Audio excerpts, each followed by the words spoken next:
Bueno, muy buenos días para todos, para todas. Mi nombre es Wilson Fernando Melo, soy el jefe de la Oficina Asesora de Planeación del Ministerio. Muchas gracias por participar en este 35º sesión de Diálogos en Salud, un espacio de reflexión, un espacio para la investigación, un espacio para el análisis de la salud pública del país. Hoy, como podemos ver, el tema que nos convoca es el tema de Zika y su relación con la salud sexual y reproductiva de las mujeres en Colombia.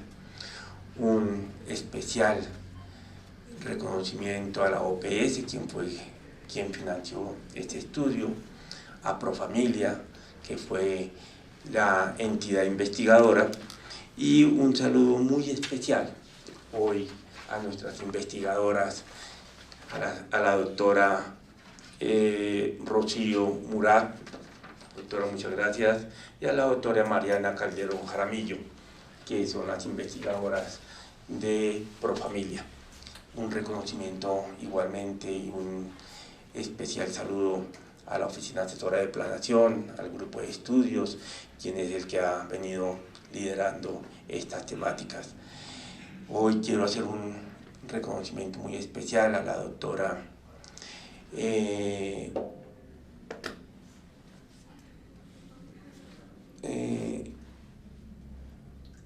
Ruth Edilma, que era la persona que coordinaba este grupo y que ahora nos acompaña, sigue acompañándonos en la dirección de costos y tarifas. La doctora Ruth fue una de las fundadoras, de las impulsoras de esta temática, y de verdad que muchas gracias a la doctora por este tema. Entonces le doy la palabra a la doctora Rosso para que nos acompañe en este tema. Bueno, buenos días a todos. Entonces, pues para dar continuación con nuestra temática del día de hoy, vamos a hacer una breve introducción respecto al tema. De acuerdo a la Organización Mundial de la Salud, la enfermedad por el virus del Zika es transmitida por la picadura de hembras del mosquito Aedes aegypti, el mismo que transmite el dengue y chikungunya. Estos mosquitos habitan en zonas de clima cálido, generalmente ubicadas por debajo de los 2.200 metros sobre el nivel del mar. Dentro de los síntomas de esta enfermedad se encuentran la elevación de temperatura corporal, los ojos rojos sin secreción y picazón, erupción en la piel con puntos rojos y blancos, dolores esporádicos en articulaciones y posibles afectaciones neurológicas e inmunológicas o congénitas en algunos casos. De acuerdo a esta organización, en una revisión sistemática de la documentación publicada hasta el 30 de mayo de 2016, se ha concluido que la infección por el virus del Zika durante el embarazo es una causa de anomalías cerebrales congénitas, entre ellas la microcefalia, además de ser un factor desencadenante del síndrome de Guillain-Barré. Es así como, de acuerdo a la alerta generada por parte de la Organización Panamericana de la Salud, el 7 de mayo de 2015 y el inicio de esta epidemia en Colombia en septiembre del mismo año, el Ministerio de Salud y Protección Social, desde la Dirección de Promoción y Prevención, estableció una serie de circulares, lineamientos y estrategias para orientar acciones a nivel territorial para la prevención de la transmisión del virus del Zika. Asimismo, trabajó de manera articulada junto con el Instituto Nacional de Salud y otros actores del sector, con los cuales formuló un plan de contingencia. Este plan fue implementado en las entidades territoriales con el fin de fortalecer los sistemas de vigilancia y respuesta ante la expansión e intensificación de la transmisión endemoepidémica del virus en regiones con infestación de este vector. El estudio que presentaremos el día de hoy fue financiado por la OPS, como ya fue mencionado, mediante el programa de pequeños subsidios firmado entre Profamilia y esta organización en el año 2017. La investigación fue revisada y aprobada por el Comité de Ética en Investigación de Profamilia y por el Comité de Revisión Ética de la OPS. Se entregó financiación para varias investigaciones en países latinoamericanos y así fue como Profamilia fue seleccionada para explorar el tema en el contacto del Zika en Colombia. Es así como el propósito de esta investigación es presentar la importancia de abordar el Zika desde la intersección de determinantes como los servicios de salud, el género y el cambio climático. La evidencia aquí presentada hace parte de los resultados de una investigación sobre la identificación y caracterización de los mecanismos de implementación de los lineamientos nacionales para la detección, prevención, asistencia y coordinación para afrontar la epidemia del Zika, y su énfasis en los derechos sexuales y los derechos reproductivos en el país. Entonces le damos la bienvenida al equipo de Profamilia. Se encuentra con nosotros la doctora Rocío Murat. Ella es estadística con especialización en análisis demográfico y estudios de maestría en geografía, con un amplio desempeño nacional e internacional en investigación y en encuestas poblacionales. Actualmente es coordinadora de investigación sociodemográfica de Profamilia y docente de la cátedra de muestreo en la maestría de bioestadística de la Pontificia Universidad Javeriana. Asimismo, le damos la bienvenida a la doctora Mariana Calderón Jaramillo. Ella es socióloga con maestría en estudios sociales de ciencias de la Universidad Nacional de Colombia. Está interesada por los estudios sobre el cuidado y las relaciones entre el género, la ciencia, la medicina y la tecnología. Actualmente es analista de investigación cualitativa de Profamilia. Bienvenida. Muchas gracias y buenos días para todos y todas. Bien, ¿se duerme un poquito? Vale. Entonces, la investigación que les vamos a presentar sobre el Zika y su relación con la salud sexual y reproductiva, yo voy a buscar cómo me paro. Se va a concentrar sobre todo en lo que aprendimos, lo que aprendió el país de la epidemia. Bien, empecemos. La tenemos organizada en dos momentos. En este primer momento yo les voy a dar un poco de contexto en el cual se realizó la investigación y después Mariana va a presentar el enfoque metodológico, los resultados y algunas recomendaciones. Bien, esta investigación contribuye a recolectar información para tres objetivos de desarrollo en la agenda global: el de salud y bienestar, específicamente la meta 3.7, que tiene que ver con la integración de la salud sexual y reproductiva en los programas de salud; el de igualdad de género, por supuesto, que tiene que ver con el acceso universal a los servicios de salud sexual y reproductiva; y la acción por el clima, que es como el natural para las epidemias. Ya se ha mencionado, la epidemia se declara en el país a partir de, ahí tenemos un poquito de diferencia en el dato, a partir de agosto del 2015 se detecta el primer caso de la epidemia de Zika en Colombia, y la epidemia transcurre hasta prácticamente julio del 2016, que es cuando el ministerio y el país declaran que ya logró sobrellevar la epidemia. Este mapa es un mapa desarrollado por el Instituto Nacional de Salud y muestra los municipios del país que tuvieron mayor número de casos confirmados del Zika. En 2016 el país declara que se acabó la epidemia, y en 2016 la OPS hace una convocatoria para investigar mediante pequeños subsidios el brote del Zika, cómo se manejó el brote del Zika en las Américas, y lo manda para varios países. Profamilia participa en esa convocatoria y en febrero, en 2016, en julio del 2016 lanzan la convocatoria. En febrero del 2017 la OPS da respuesta de que pasamos la convocatoria, que aprobamos la convocatoria, y allí pasan prácticamente 5 meses entre la aprobación del Comité Nacional, el Comité de Ética Nacional, para poder someter al Comité de PAOERC el protocolo de investigación. Prácticamente la investigación empieza en octubre del 2017 y termina en mayo del 2018. Como estábamos hablando, como estaban planteando, los primeros brotes de la epidemia, como es por mosquitos, podemos pasar, como es por mosquito, y los primeros esfuerzos de todos los países y de Colombia se concentra en todo lo que tiene que ver con el cuidado del agua.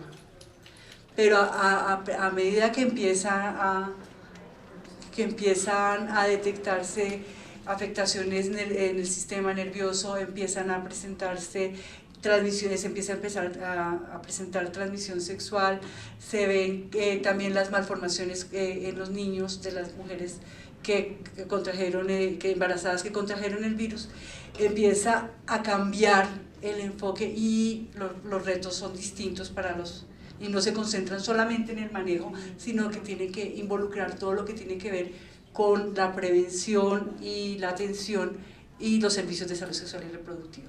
Entonces,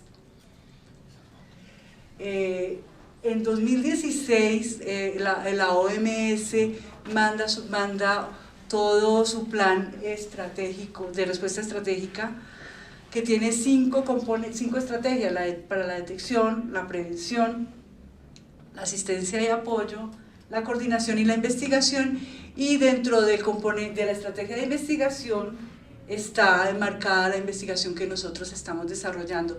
El Ministerio ya había desarrollado muchísimas, su propio plan de atención a la epidemia, pero estaba muy en sintonía con los lineamientos que mandó la OMS y la OPS. Adicionalmente, el Ministerio mandó 5 circulares específicas para la atención de las gestantes y para la atención de las gestantes afectadas y para la atención de la salud sexual y reproductiva, entendiendo que se transmite, también se transmite sexualmente. Bien, en ese contexto, es el gran contexto que tenemos, entonces la transmisión sexual permitió entender de una manera diferente el virus, entonces también se empezó a considerar su carácter más multidimensional, entonces empieza a haber un reconocimiento de que el virus afecta de una manera diferente a los hombres y a las mujeres, que la transmisión sexual demanda mayor atención a lo que tiene que ver con la oferta de métodos anticonceptivos de barrera en este contexto. Todo lo que se investigó y todo lo que se trabajó con la detección temprana de los síntomas en las mujeres gestantes, y por supuesto la oferta, el trabajo y el fortalecimiento que se tenía que hacer en la oferta de servicios de interrupción voluntaria del embarazo cuando así se requiriera.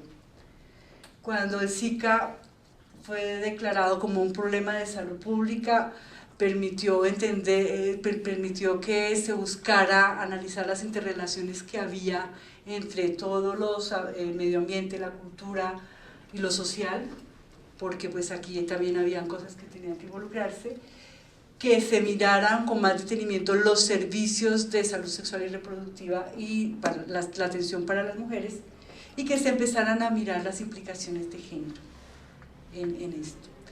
Y aquí la investigación que estamos presentándoles se concentró en mirar cómo, pues habían unos lineamientos, cómo dialogaron los lineamientos entre el nivel nacional, el nivel departamental y el nivel municipal para pues atender la epidemia y para cubrirla en un año prácticamente, que fue pues rápida la reacción. Y también en la investigación se concentra muchísimo, y lo van a ver en detalle, en las implicaciones del género y la salud sexual y reproductiva en las infecciones transmitidas por vectores. Entonces ahora Mariana va a presentarles la metodología y todo lo demás. Bueno, buenos días. Como Rocío les mencionó, el objetivo principal de esta investigación tenía que ver con analizar la implementación de los lineamientos nacionales en distintos niveles y, digamos, cómo eran las acciones en derechos sexuales y derechos reproductivos y en salud sexual y salud reproductiva de estos lineamientos. Esto porque para nosotros era muy importante destacar que las afectaciones generadas por esta epidemia eran diferenciales entre hombres y mujeres, pero también tenían una dimensión importante de la salud sexual y la salud reproductiva. Como ya les comentaron, esta investigación contó con la aprobación del Comité de Ética de Profamilia y también con la aprobación del Comité de Ética de la OPS, y el trabajo de campo se llevó a cabo en 4 lugares. Entonces, en Bogotá, un poco para identificar la perspectiva nacional, en Barranquilla, que fue seleccionado porque fue el municipio en el que se presentaron más casos de mujeres gestantes con Zika, en Cúcuta, porque fue en ese lugar, en ese municipio que se presentó el primer caso de microcefalia, y en San Andrés, porque fue uno de los municipios en los que se presentó un alto número de casos de Zika.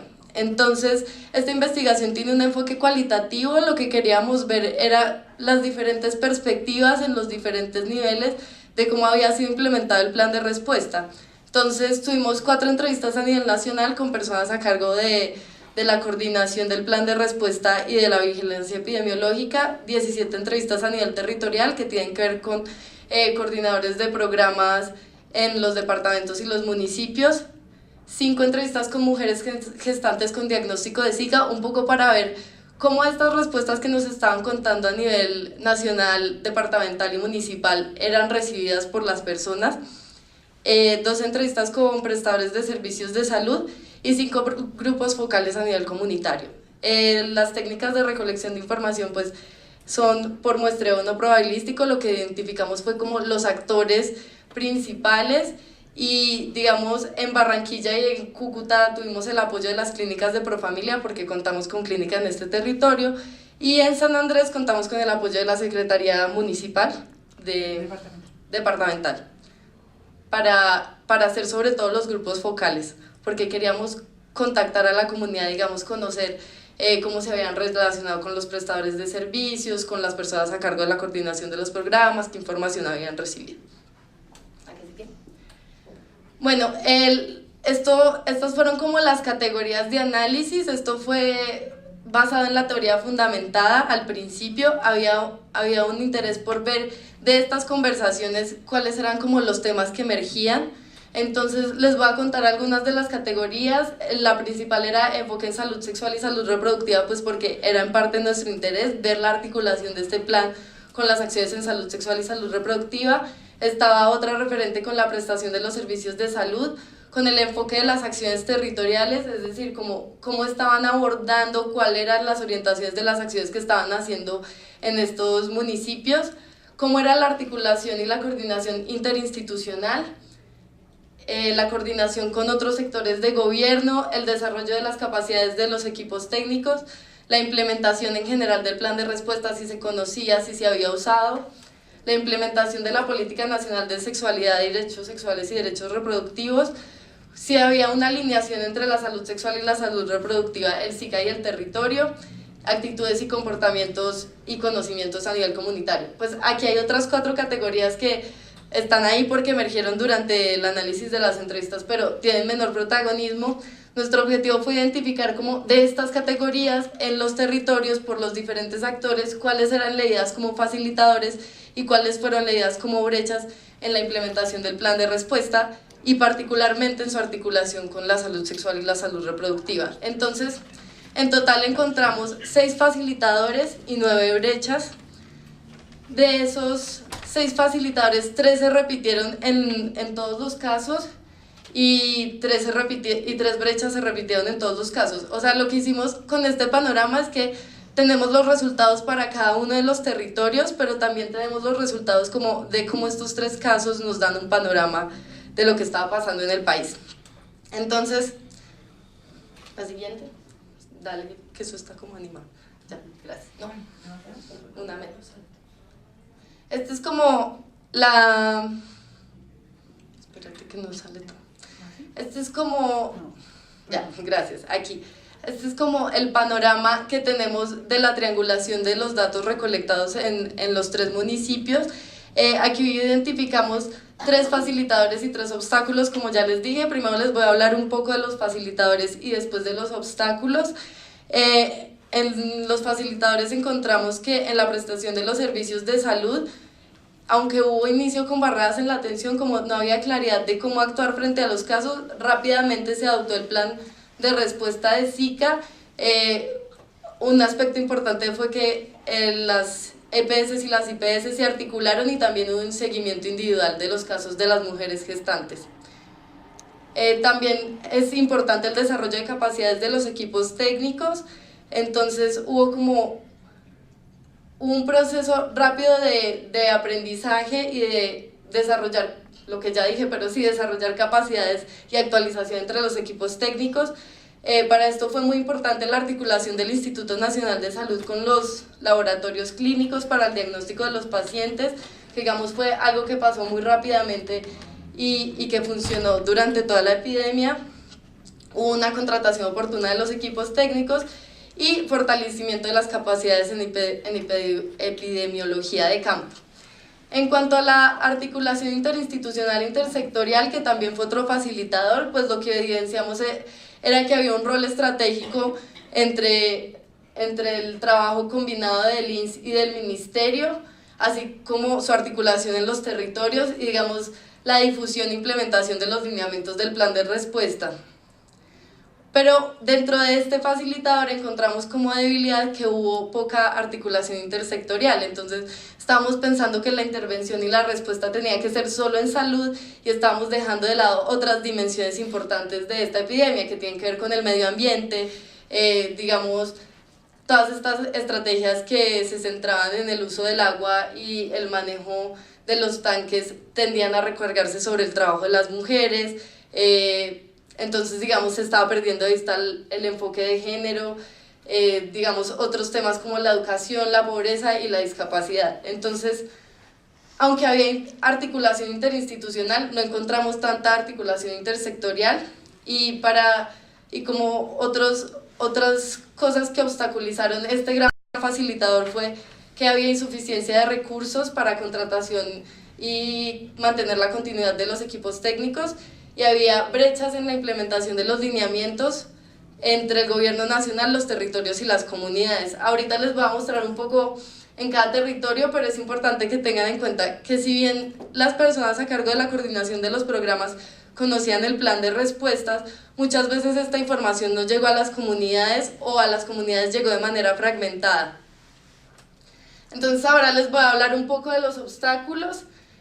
Como les dijimos desde el principio, nosotros queríamos ver era la articulación de este plan con la salud sexual y la salud reproductiva, y este es un obstáculo que se ve en este panorama nacional que tenemos, pero también en los 3 territorios. La alineación del plan de respuesta con la Política Nacional de Salud Sexual y Derechos Sexuales y Reproductivos era insuficiente. Muchas veces no se habló de cosas básicas que tenían que ver con la epidemia, como los métodos anticonceptivos de barreras, el acceso a abortos seguros y el hecho de que el Zika se transmite también sexualmente. Entonces, digamos, en este punto esto es un obstáculo muy importante, porque muchas veces los enfoques de las acciones territoriales, que es otro de los obstáculos, estaban concentradas en el manejo y control del vector, en el mosquito, en el agua, y no se estaban concentrando en esta otra forma de contagio y, digamos, las afectaciones que tenía en la vida de las personas y de las mujeres. No había un enfoque de género claro, y esto es un obstáculo difícil, no solo porque el Zika afectó en Colombia y en otros contextos a más mujeres que a hombres, sino porque muchas de las acciones de los enfoques territoriales estaban concentradas en recargar trabajo sobre las mujeres. Entonces, digamos, eran mujeres que estaban enfermas, tenían Zika o dengue, y además eran las personas a las que se les estaba haciendo cargo de la limpieza de los tanques, del cuidado de los mosquiteros. Entonces, esto es un tema importante a tener en cuenta. Y otro obstáculo que ya se los había adelantado tiene que ver con las actitudes, comportamientos y conocimientos a nivel comunitario. Cuando hicimos los grupos focales en estos territorios, una de las cosas que encontramos es que no había suficiente información sobre qué era el Zika, cuáles eran sus síntomas, ni tampoco sus formas de transmisión.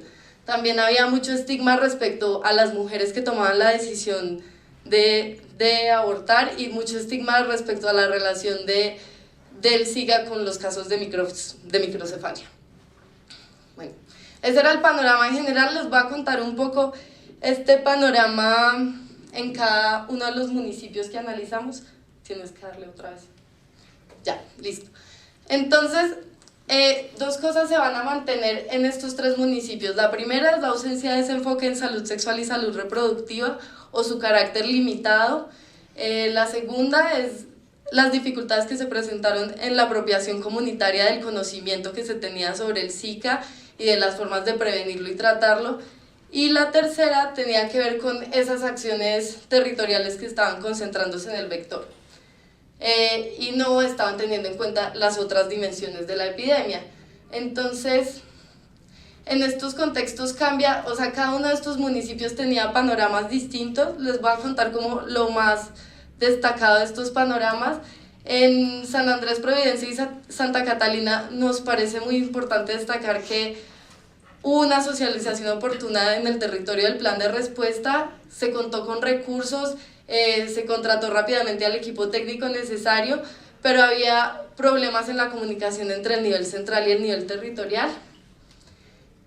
Y una de las cosas importantes de San Andrés, Providencia y Santa Catalina es que hubo alertas tempranas ante el brote, que probablemente tienen que ver con el número de casos. En la que sigue.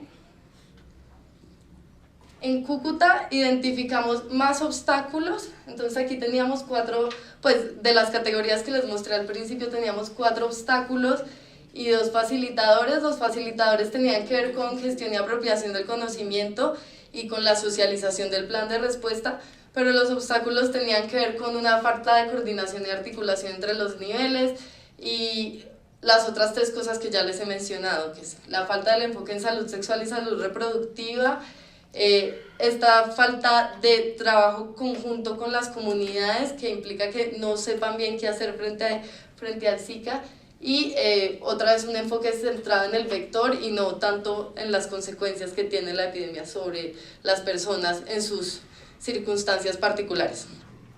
Y por último, en Barranquilla encontramos muchos facilitadores.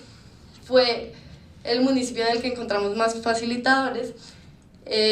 Cosas importantes, pues había un desarrollo importante de capacidades de los equipos técnicos y también gestión y apropiación rápida del conocimiento respecto a cómo hacerle frente a la epidemia. También se conocía el Plan Nacional de Respuesta y había articulación interinstitucional.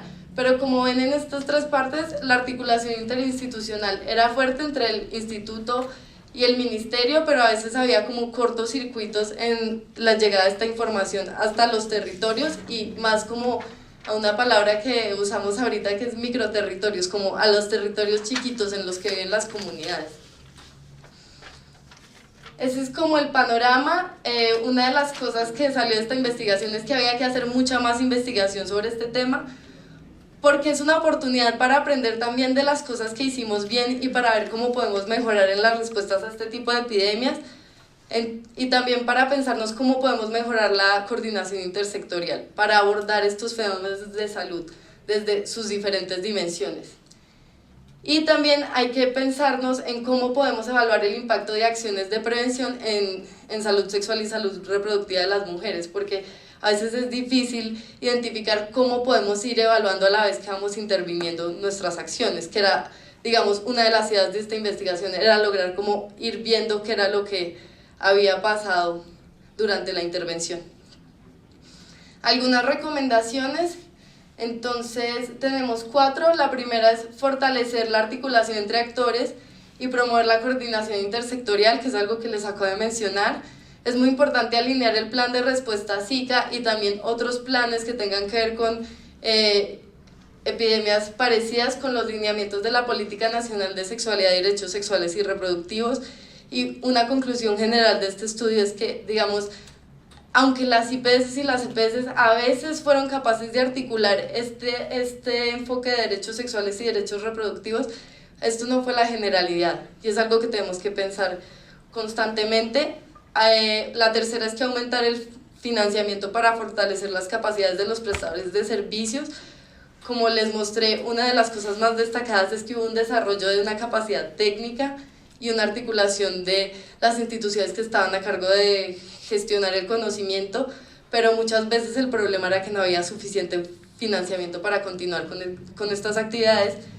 Y el cuarto, que también se los estaba mencionando, tiene que ver con cómo trabajar a nivel comunitario, cómo lograr que nuestros planes de respuesta logren llegar hasta las comunidades que están sufriendo la epidemia y que muchas veces, mientras todos estamos hablando del tema, en nuestras organizaciones son las que menos información están recibiendo y menos estrategias para hacerle frente. Y les queríamos contar un poco qué hemos hecho con esta investigación, entonces, y muchas gracias, no. Entonces, hemos estado escribiendo artículos científicos, hicimos este policy brief que se los trajimos, ahora se los vamos a compartir. Hicimos uno para cada municipio, pero les trajimos el que resume como los resultados de Colombia, y hemos hecho 4 eventos de socialización, creo que con este 5. Entonces, era eso y no sé si tienen preguntas o comentarios.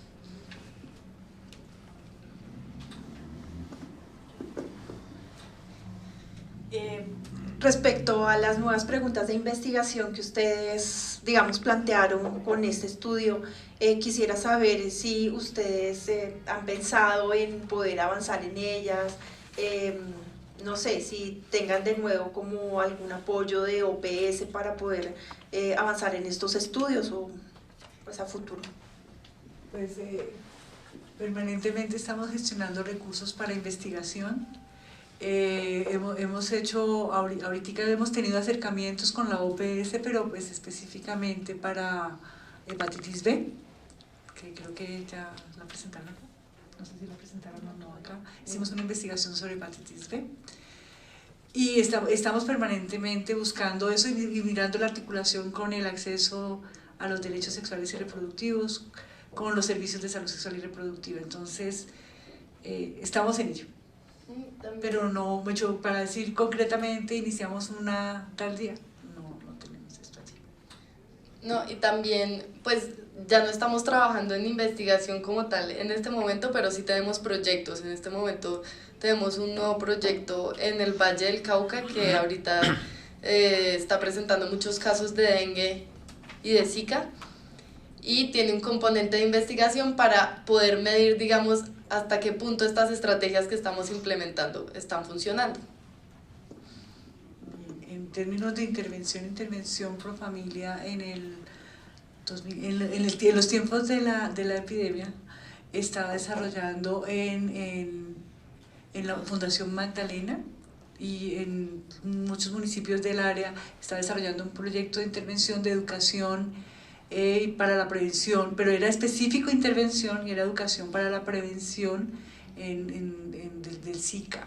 Allí al principio pues se trabajó con todos los elementos que se enfocaban en la prevención del mosquito y el cuidado, eso fue de la parte de inicio, pero luego la estrategia de intervención varió y se empezó a involucrar muchísimo más a los hombres en la intervención para garantizar que ellos pues, accedieran a métodos de barrera para la prevención, que fueran más conscientes de cómo era la transmisión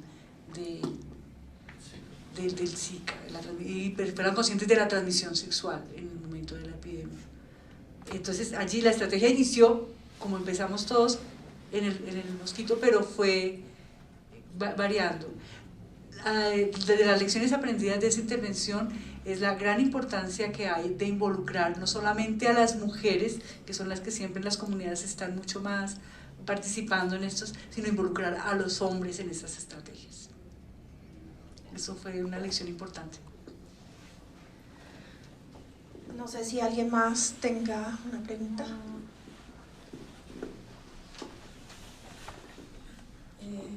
Bueno, buenos días para todos. Bueno, es como tal vez mi pregunta es para los dos actores, tanto para estudios como para los investigadores. Sabemos que ahorita también hay un pico fuerte del tema de dengue, entonces digamos que me queda la inquietud, es digamos bueno saber las lecciones aprendidas, pero también estamos en un momento crucial de saber y entender cómo se articula el ministerio a través de estudios con estos digamos, entidades que se dedican a la investigación, para que de forma más rápida y efectiva pudiéramos tener tal vez herramientas para ser más efectivos de pronto en la intervención.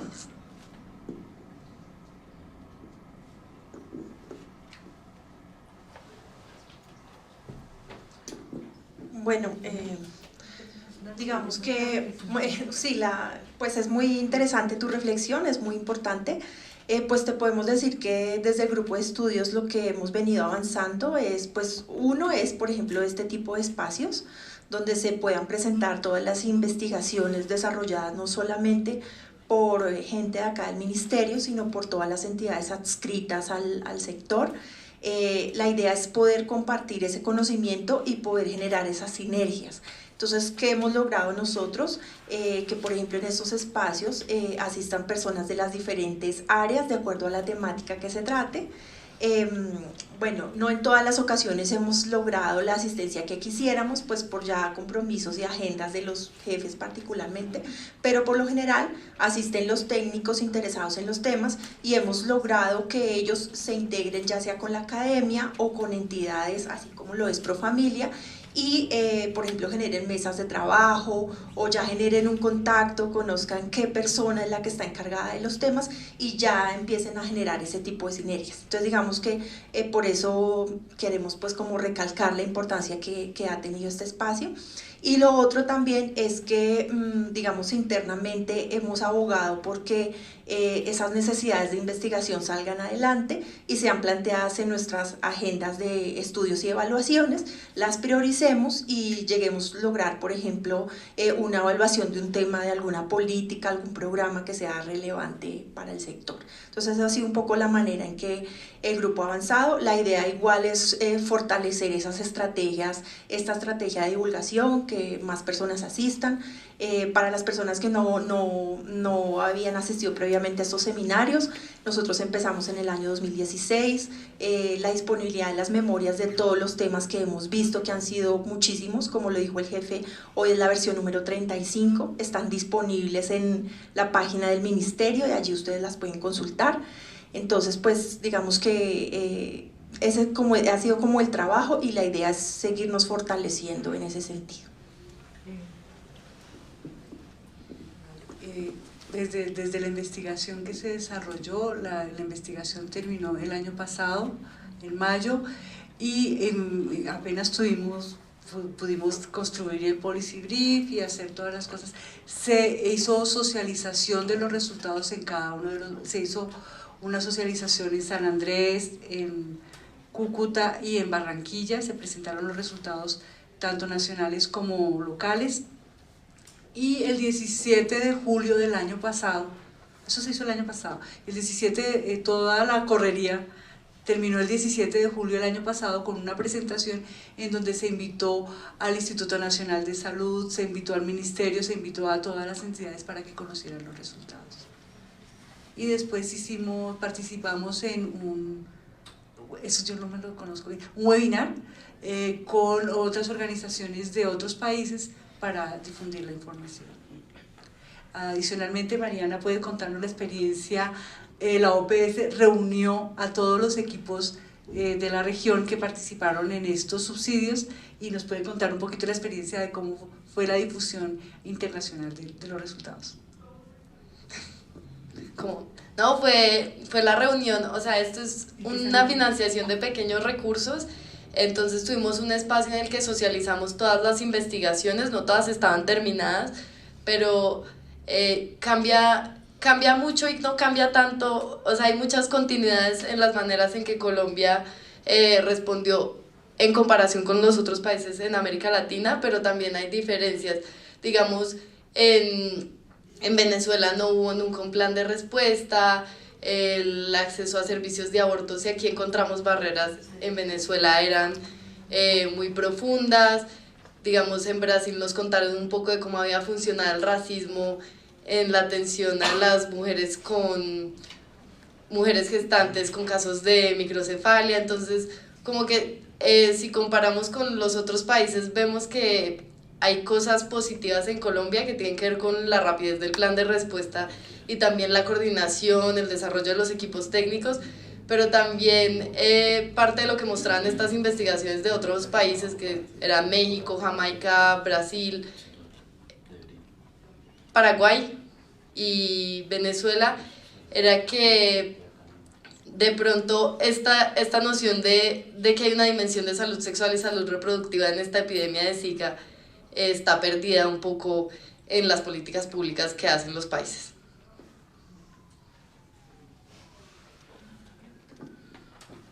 Sí.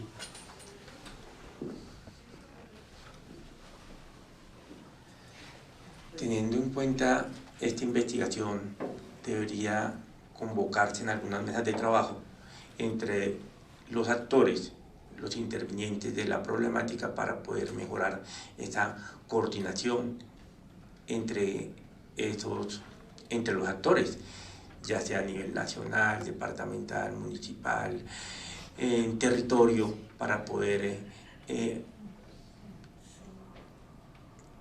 llegar a concertar esa acción interinstitucional para futuros brotes de Zika, de dengue o de otras patologías que se pudieran presentar. No sé qué se ha hecho para poder convocar a todos los actores en este tema.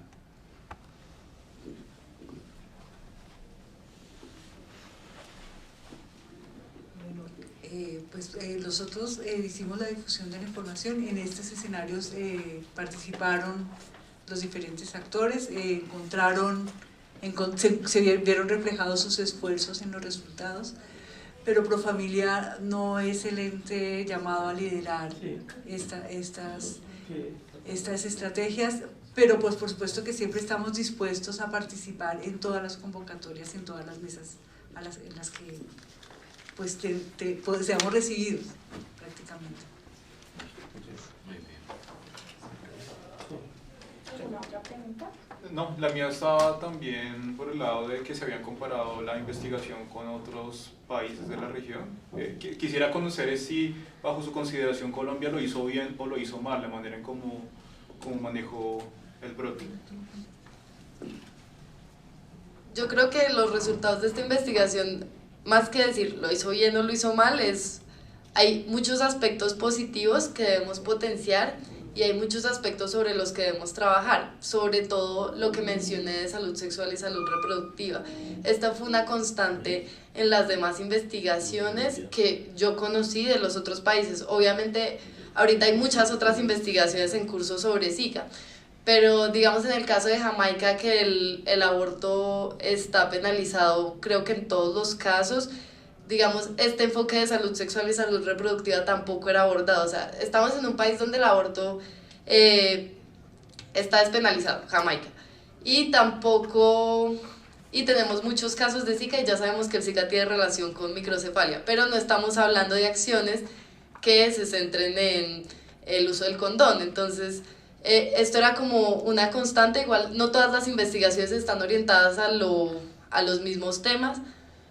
Nuestra investigación se caracterizó porque quería analizar la implementación del plan de respuesta, que digamos no fue algo que estuvo en el centro de las demás investigaciones. Muchas se concentraron en hablar sobre todo con las mujeres a las que se les habían negado sus derechos sexuales y reproductivos en el acceso al aborto sobre todo. Yo creo que parte de esta investigación va a poner en el centro que esto es un problema de salud sexual y salud reproductiva también, y que si seguimos pensándolo solo en términos de vector, pues estamos ganando la batalla pero no la guerra, estamos perdiendo porque estamos perdiendo de vista todas las otras afectaciones que tiene esta epidemia en la vida de las personas y especialmente en la vida de las mujeres, que son probablemente las que van a terminar recargándose el trabajo del cuidado de sus hijos que van a tener alguna discapacidad. Entonces hay que pensarlo de forma multidimensional.